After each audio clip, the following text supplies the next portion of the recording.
Lieutenant Maya Patel's fingers danced across the holographic controls of the Endeavor's sensor array, adjusting frequencies with the practiced ease of someone who had spent countless hours searching the stars. The massive Council detection grid stretched before her, a shimmering web of quantum-entangled sensors that represented the pinnacle of standardized galactic technology. Yet something felt off about today's readings. "Lieutenant, the Council representatives are requesting another status update." Communications Officer John Way's voice carried a note of exhaustion. They'd been fielding increasingly impatient inquiries for the past 12 hours.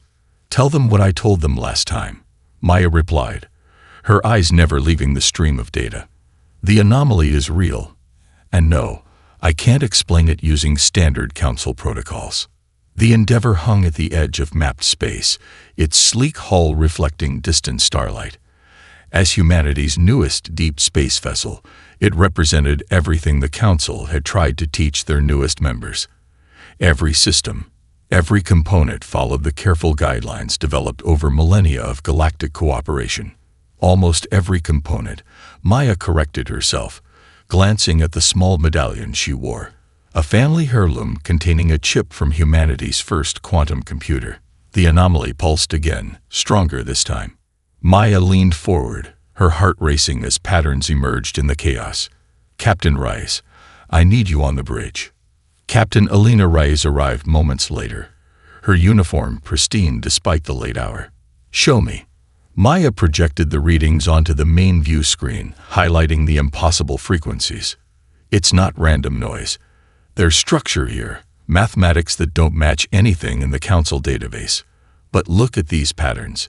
They're deliberate. Someone's out there, using physics we barely understand." Alina studied the data, her expression thoughtful. 20 years ago, she'd been part of humanity's first contact team with the Council. She knew better than most how challenging it could be to bridge the gap between different civilizations. "The Council won't like this. They barely approved our modified sensor array. If we tell them we found evidence of non-standard technology, they'll debate it for the next 50 years, Maya finished. "But we don't have that kind of time. The signal's getting stronger, and these equations." She highlighted a particular sequence. "They're elegant, beautiful. Whoever sent this isn't just advanced. They're innovative in ways the Council hasn't been for generations." The bridge fell silent as the implications sank in. The Council's technological standards had brought peace and stability to thousands of worlds, but they'd also created stagnation, a universe where every species followed the same carefully prescribed path to the stars. Maya stood, her decision made. "Captain, request permission to prepare a first contact proposal. We'll need to move fast if we want to secure the expedition rights before the Council buries this in committees." Alina's lips curved in a slight smile. "You already have a plan, don't you? Humanity earned our place on the Council by proving we could learn their ways," Maya said, pulling up a draft proposal she'd been working on between sensor suites. "But we never promised to forget our own. The Council's protocols are excellent for known situations. This," she gestured at the mysterious signal, "this needs humanity's greatest strength, our ability to adapt, to think beyond established limits." "Draft your proposal, Lieutenant," Alina ordered. "Make it compelling enough that even the Council can't ignore it. We'll present it at tomorrow's session." She paused at the bridge exit. "And Maya, remember what we learned in First Contact Academy. Sometimes the best way to honor traditions is to know when to break them." Maya nodded, already refining her presentation. Beyond the view screen, the signal pulsed again, like a beacon calling humanity to their next great adventure. They had 24 hours to convince the Council to take a chance on something new. It was time to show the galaxy why humanity's unconventional thinking was exactly what they needed. The Endeavor emerged from its final jump with a ripple of displaced space-time, its sensors immediately overwhelmed by the massive structure floating before them. Maya stood transfixed at her station, trying to process what she was seeing. The object defied conventional geometry. Crystalline spires twisted in directions that shouldn't exist, flowing into shapes that made her eyes water when she tried to follow them. All readings are off the scale, Lieutenant Kenzo Tanaka reported from engineering. Whatever that thing is, it's generating more energy than a small star, but I can't identify the source. Captain Reyes kept her voice steady despite the wonder evident in her eyes. Status of the signal.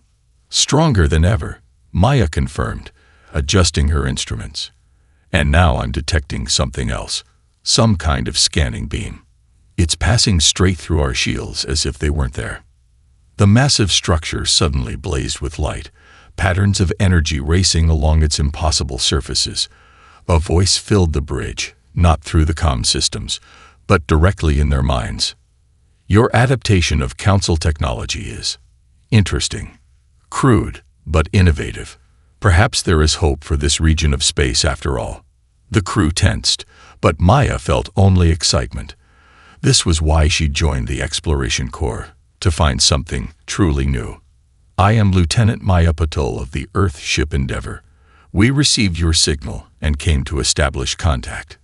Yes, the voice replied, tinged with what might have been amusement. You did so much faster than expected. The others still debate our signal in their chambers, analyzing it against their precious standards. But you humans simply came to see. A section of the structure shifted, revealing what appeared to be a docking port. Your vessel's design is compatible.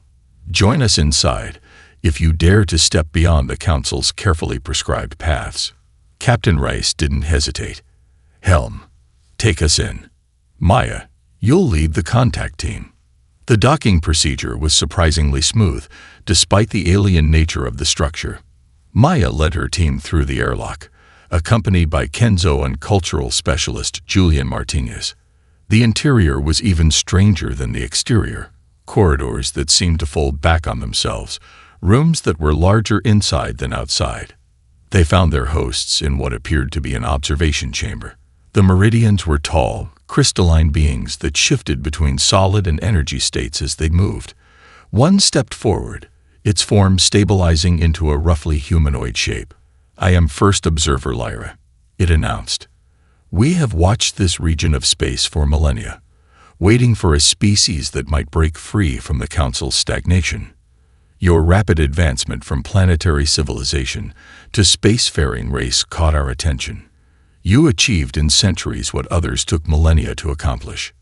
Julian stepped forward, his diplomatic training kicking in.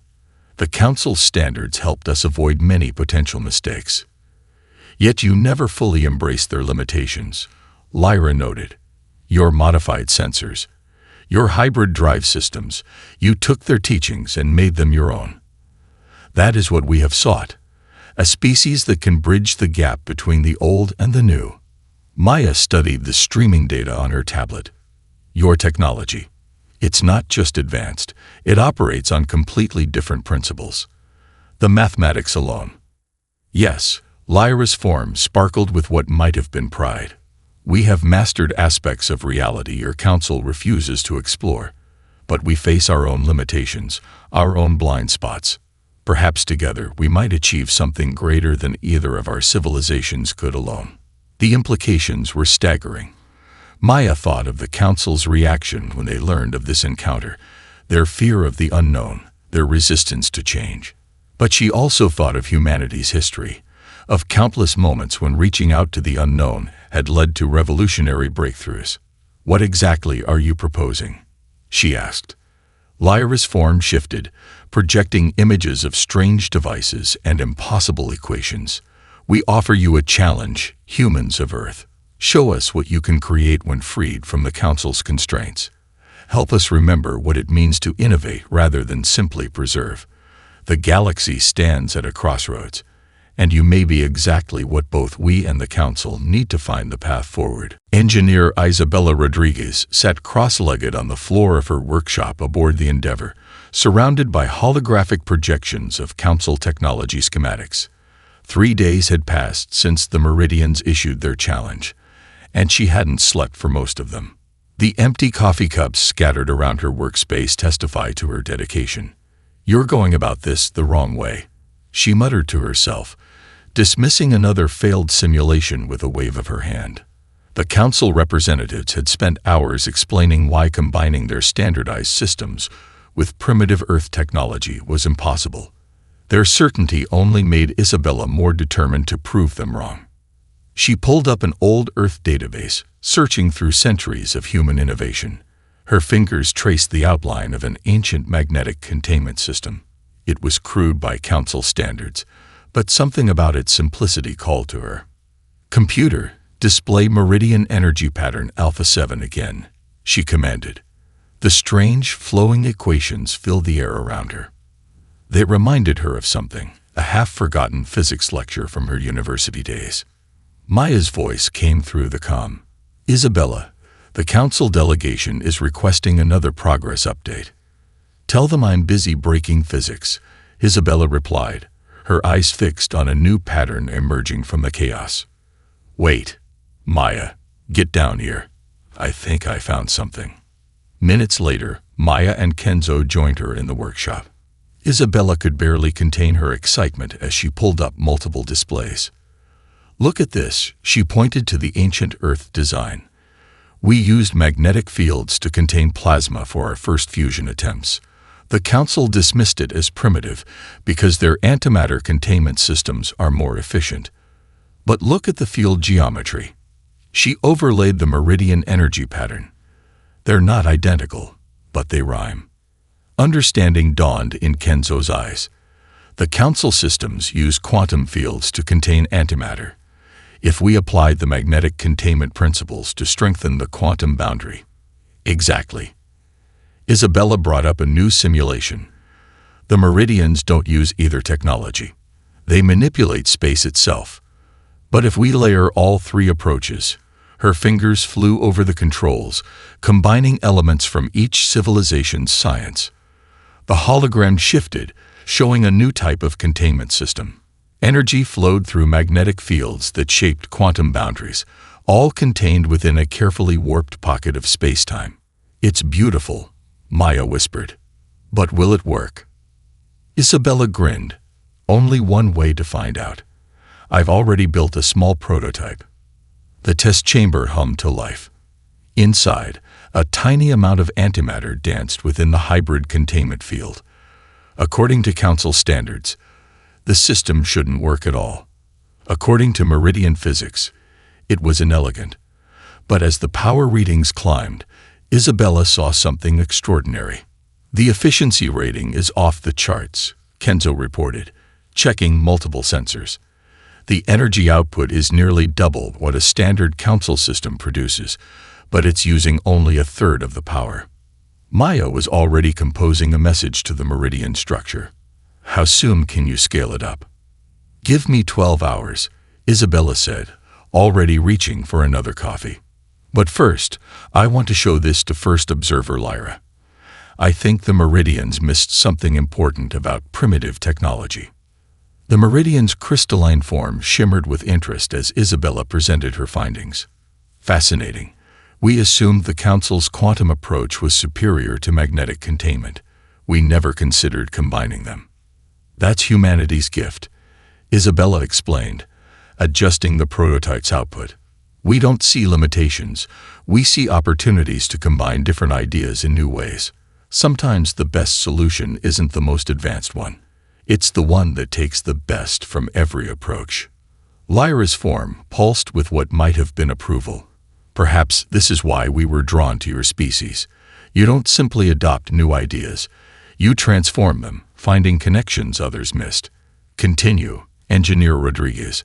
I suspect this is only the beginning of what humanity can teach both the Council and the Meridians about true innovation." Lieutenant Kenzo Tanaka stood in the Meridian Observation Dome, watching streams of energy dance across the structure's crystalline surface.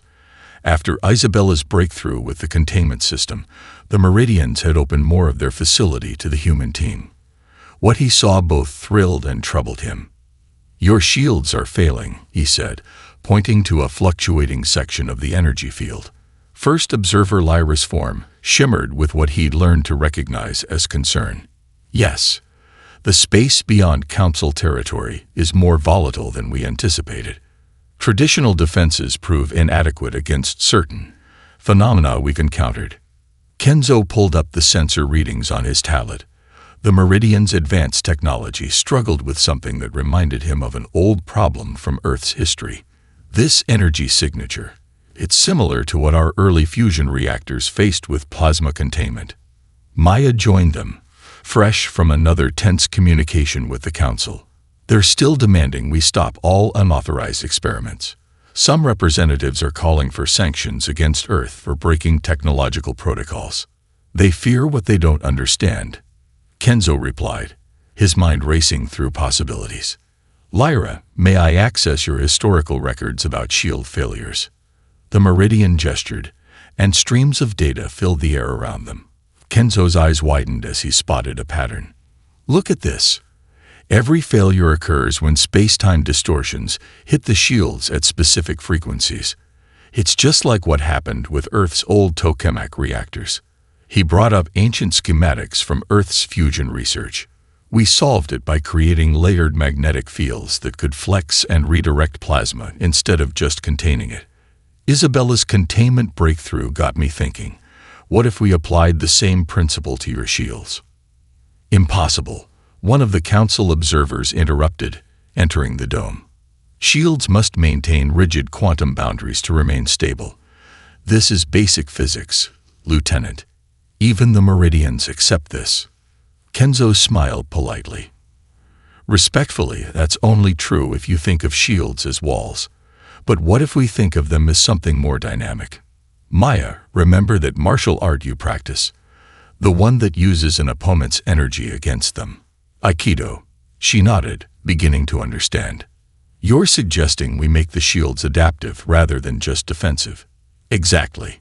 Kenzo pulled up a simulation combining Council shield geometry with Earth's plasma handling techniques and Meridian energy manipulation. Instead of trying to block the distortions, we let them flow through controlled paths, redirecting their energy to actually strengthen the shield matrix. The Council observer scoffed, but Lyra moved closer, their crystalline form pulsing with interest.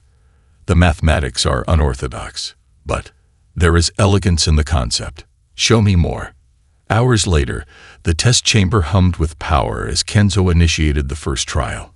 A miniature version of the Meridian shield grid sparkled before them, modified with his hybrid systems. Maya triggered a simulated space-time distortion. The shield didn't just hold. It seemed to dance, rippling like silk in a breeze as it absorbed and redirected the energy. Power readings showed the shield actually growing stronger with each impact. Beautiful, Lyra whispered.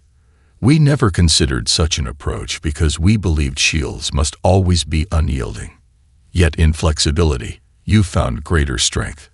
The Council observer stood silent, watching the readings with growing amazement. Finally, they spoke. This changes everything we thought we knew about defensive technology.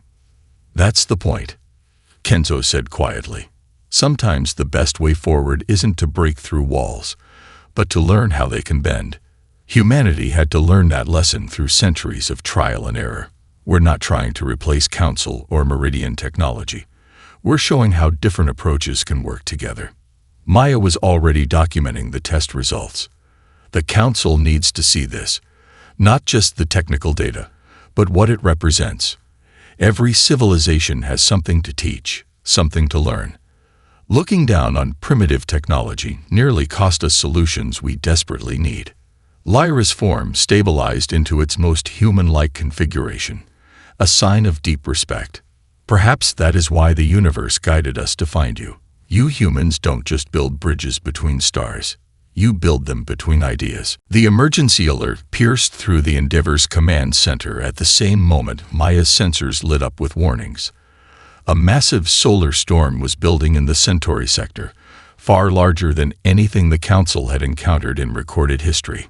New Ankara colony lies directly in its path, Captain Rice announced, studying the projection. Population 2 million. Standard Council shields won't withstand this level of solar activity. Maya's fingers flew across her console, calculating the storm's trajectory. They have 6 hours at most. The Council's evacuation protocols would take at least 12. First observer Lyra's crystalline form shimmered into view beside them. Our long-range sensors detected the anomaly. This storm carries unusual properties. Even our advanced shielding technology would struggle to deflect it. Maya barely heard them. Her mind raced back to her grandmother's stories of the great solar storm that had struck Earth in 2033. She'd been a power grid engineer then, part of the team that saved North America's infrastructure from collapse. "Lieutenant," Captain Rice prompted, recognizing the look in Maya's eyes. "The Council tries to block solar storms completely," Maya said, pulling up historical Earth data. "But my grandmother's team learned something during the 2033 event. Sometimes you can't stop a force of nature, but you can channel it." Her hands moved faster, combining elements from 3 different technologies: Isabella's containment fields, Kenzo's adaptive shielding principles, and something older, Earth's planetary electromagnetic grid. The simulation took shape before them. A network of hybrid shield emitters surrounding New Ankara colony, connected by channels of controlled energy flow. Instead of creating a solid barrier, it would form a web of interconnected fields. "It's not about stopping the storm," Maya explained, highlighting key points in the design. "It's about creating paths of least resistance, like lightning rods on a planetary scale. We guide the energy around the colony and actually use it to power the shields." Lyra studied the equations with growing interest. The mathematics are unconventional, but there's an organic elegance to the design. It mirrors patterns we've observed in stellar phenomena. "Can you build it in time?" Captain Rice asked. Maya glanced at Isabella and Kenzo, who were already running construction simulations, with Council resources and Meridian power systems. "Yes, but we'll need authorization to modify New Ankara's defense grid." The Council representatives predictably objected, citing regulations and safety protocols. But as the storm grew visibly in their displays, Captain Rice made the call. "This is Captain Elena Reyes of the Earth ship Endeavor, invoking Emergency Override Protocol 7. The colony comes first. Maya, you have authorization. Make it happen." The next 5 hours passed in a blur of activity. Council engineering teams worked alongside Meridian energy specialists, following Maya's hybrid design. Isabella's containment technology formed the backbone of the system, while Kenzo's adaptive field principles guided the energy flow patterns. When the storm hit, the colony held its breath. The sky above New Ankara erupted in a display that would be remembered for generations. Curtains of plasma energy flowing through the shield web like rivers of light, guided safely around the inhabited zones. "Power readings are off the scale," Isabella reported from her station. "The shield network is actually getting stronger as it absorbs the storm's energy. We could power the colony for months with this." In the aftermath, as the storm dissipated into space, Maya received an unexpected message. The Council's science directory requested a full briefing on the shield design, acknowledging that it was time to reevaluate their approach to technological development. "You've done more than save a colony," Lyra observed, their form glowing with approval. "You've shown both the Council and my people that there's always another way to solve a problem. Sometimes the oldest ideas, combined with new understanding, create something revolutionary." Maya smiled, watching the last traces of the storm dance through the shield web. "That's the real lesson here. Nature doesn't care about our technological hierarchies or standardized solutions. The universe rewards those who adapt, who learn from every source, who aren't afraid to combine the old with the new. That's how humanity reached the stars, and that's how we'll help guide our galactic civilization into the future." The success at New Ankara had changed everything. Council representatives now filled the Meridian Structure's observation dome, watching as Isabella and Kenzo demonstrated their latest hybrid technology innovations. Maya stood at her sensor station, only half listening to the presentations. Something about the latest deep space readings bothered her. "The pattern recognition algorithms are picking up something strange," she murmured, more to herself than anyone else. The energy signatures resembled nothing in either Council or Meridian databases, yet they seemed hauntingly familiar. First observer Lyra materialized beside her, their crystalline form dimmed to near transparency, a sign of deep concern. You've noticed them, then. The shadows between stars. Maya enhanced the sensor display, revealing massive objects moving between galaxies. They defied conventional detection methods, visible only through the subtle distortions they left in space-time. How long have you known about these? Too long. Lyra's form flickered with what might have been regret. They are the reason we retreated to hidden space, the reason we watched and waited for a species like yours. Neither our technology nor the councils can comprehend them fully, let alone stop them. Captain Reyes joined them, her expression grim as she studied the readings. Those energy absorption patterns, they're similar to what we saw during the solar storm, but on an impossible scale. Impossible is humanity's specialty, Isabella called from across the room. She and Kenzo had noticed the serious discussion and came to investigate. Their eyes widened as they saw the sensor data. Maida's fingers flew across her console, overlaying the storm defense grid patterns with the deep space readings. Look at this. The way these entities move through space. It's like they're feeding on stellar energy, but the process is familiar. It matches the flow dynamics from my containment field design, Isabella breathed, leaning closer. And Kenzo's adaptive shielding principles. Because we based those on fundamental patterns in nature, Kenzo finished. Patterns these beings might understand. The Council's chief scientific officer, who had been watching silently, stepped forward. Are you suggesting we could communicate with them? These entities have destroyed entire star systems in other galaxies. No, Maya said quietly. They haven't destroyed anything. Look at the data again. They're not consuming stars.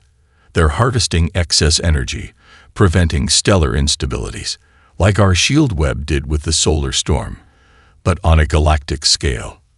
Lyra's form brightened suddenly.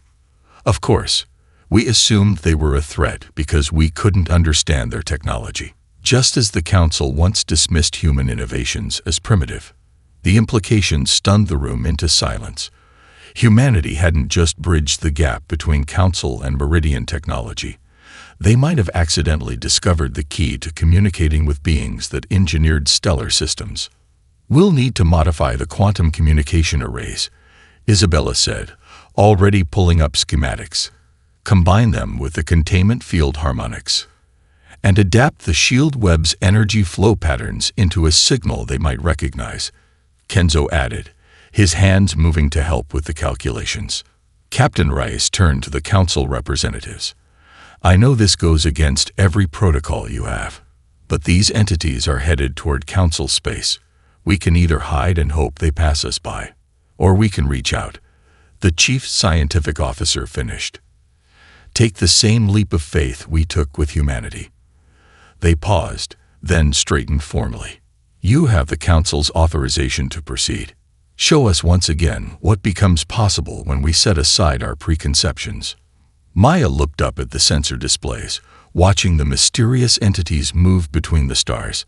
Somewhere in the patterns of their movement lay a message humanity might be uniquely qualified to understand, not because they had the most advanced technology, but because they remembered what it meant to stand in awe of forces beyond their comprehension and still dare to reach out in friendship.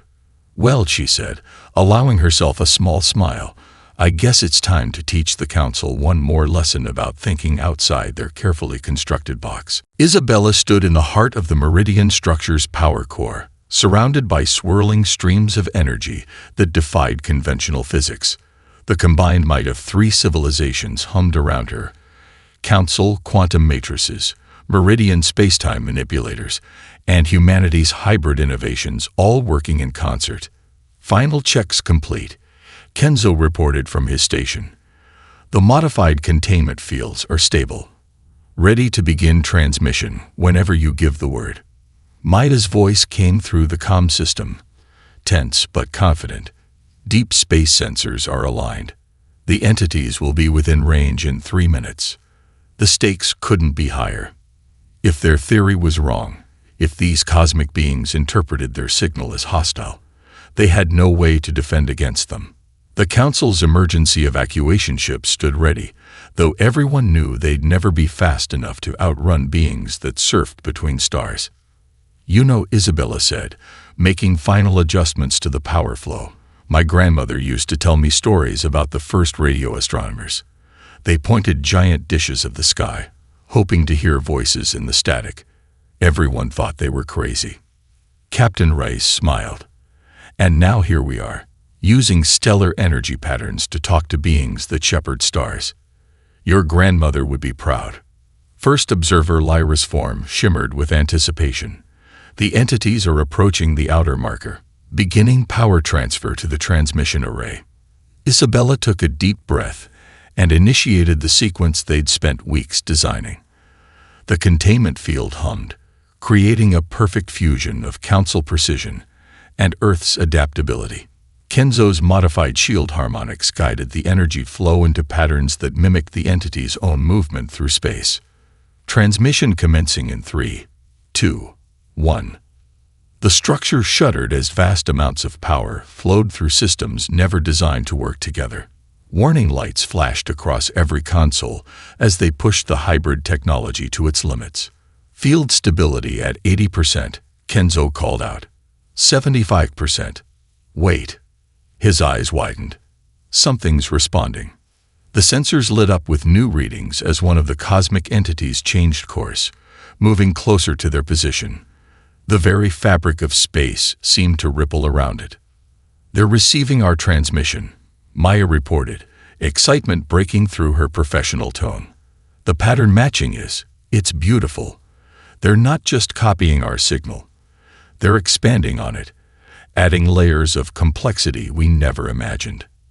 Isabella watched in awe as new equations filled her screens, mathematics that blended organic flow with precise structure, chaos theory with quantum mechanics. The entities weren't just communicating, they were teaching. "Look at these energy conversion formulas," she breathed. "They're showing us how they stabilize dying stars, how they channel stellar energy through the fabric of space itself." The Council's chief scientific officer stepped forward, their usual stoic demeanor replaced by wonder. "This goes beyond anything in our archives. Your hybrid technology didn't just let us talk to them. It helped us understand fundamental principles we'd overlooked for millennia." "Because you forgot how to look at the universe with new eyes," Lyra observed.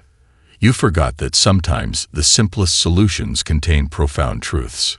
The entity's response continued, filling their databases with knowledge that would take generations to fully understand. But the message was clear. They weren't destroyers or conquerors. They were gardeners of galaxies, shepherds of stars, and now they were reaching out to share their understanding. "We did it," Isabella whispered, watching the mathematical poetry dance across her screens. "We really did it." Maya's voice carried a smile.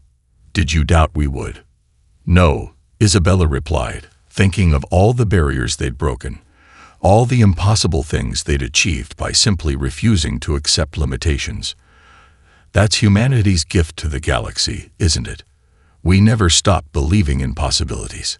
Around them, Council members and Meridians worked side by side, barriers of tradition and suspicion forgotten in the excitement of discovery. They had done more than make first contact with cosmic entities. They had proven that the future belonged to those who dared to imagine it could be better. The observation deck of the newly completed Stellar Innovation Institute on Luna offered a breathtaking view of Earth rising over the lunar horizon. Maya stood at the window, watching shuttles from a dozen worlds dock at the facility's ports. 3 months had passed since their contact with the cosmic entities, and the galaxy had changed in ways no one could have predicted. "The Meridian delegation has arrived," Lieutenant Kenzo announced, joining her at the window. "And you won't believe what they brought. Actual stellar matter from one of the entity's energy harvesting operations." Isabella looked up from her workstation, where she'd been mentoring a mixed team of Council and Meridian engineers. "Perfect timing. The new containment chamber is ready for testing.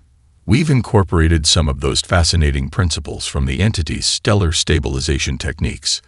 The chamber itself represented everything they'd achieved. Council quantum mechanics merged with meridian spacetime manipulation, all guided by humanity's talent for unexpected innovation. But more impressive than the technology was the sight of former rivals working together, sharing ideas without fear or suspicion. Remember when the Council thought we were reckless for modifying their perfect technology?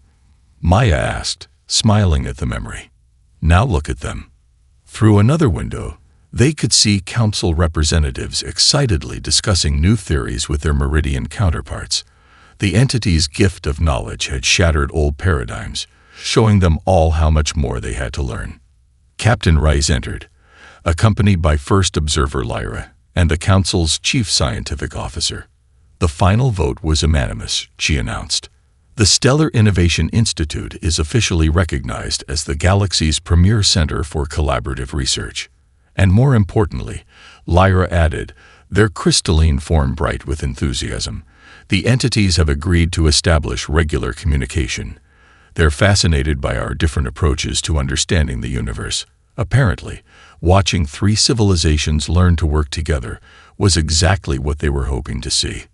Maya touched the small medallion she still wore, her family's old quantum computer chip. We needed all of it, didn't we? The Council's precision, the Meridian's advanced concepts, humanity's adaptability, and even the entity's cosmic perspective. No single approach had all the answers. That's the real breakthrough. Isabella gestured to her mixed team of students. Look at them. None of them care where an idea comes from anymore. They just want to know if it works, if it adds something new to our understanding. Through the main viewport, a new ship was approaching, larger than any they'd seen before. Its design combined elements from all three civilizations, built to explore the deeper mysteries the entities had hinted at in their communications. The Horizon launches next week, Kenzo said proudly. First of her class, a Council quantum core, Meridian spacetime drives, and human-designed adaptive systems, plus some innovations even the entities found intriguing. The chief scientific officer nodded approvingly. The Council spent millennia trying to perfect a single path to the stars. We forgot that the universe itself thrives on diversity, on the endless combinations of possibility. Humanity reminded us of that. We just did what humans have always done, Maya replied. We looked at the impossible and asked why not. We saw barriers between civilizations and tried to build bridges instead. As if to emphasize her words, a subtle ripple passed through space, the entity's way of saying hello. Their presence no longer inspired fear, but wonder at how much more there was to discover. So, Isabella asked, watching her students excitedly examine the newly arrived stellar matter, what's next? Maya smiled, thinking of all the mysteries still waiting beyond the galactic rim. The entities had shown them glimpses of things that defied imagination. Dying galaxies that needed healing, newborn stars that needed guidance, and wonders they had no words to describe. What's next? She echoed. We keep pushing boundaries. We keep combining old wisdom with new ideas. And most importantly, we remember that the greatest discoveries happen when we dare to learn from each other. Around them, the Stellar Innovation Institute hummed with possibility. Not just a place of research, but a symbol of what they'd achieved and what was yet to come. Humanity had done more than prove themselves to the galaxy. They'd shown that the future belonged to those who could bridge the gaps between stars and civilizations alike.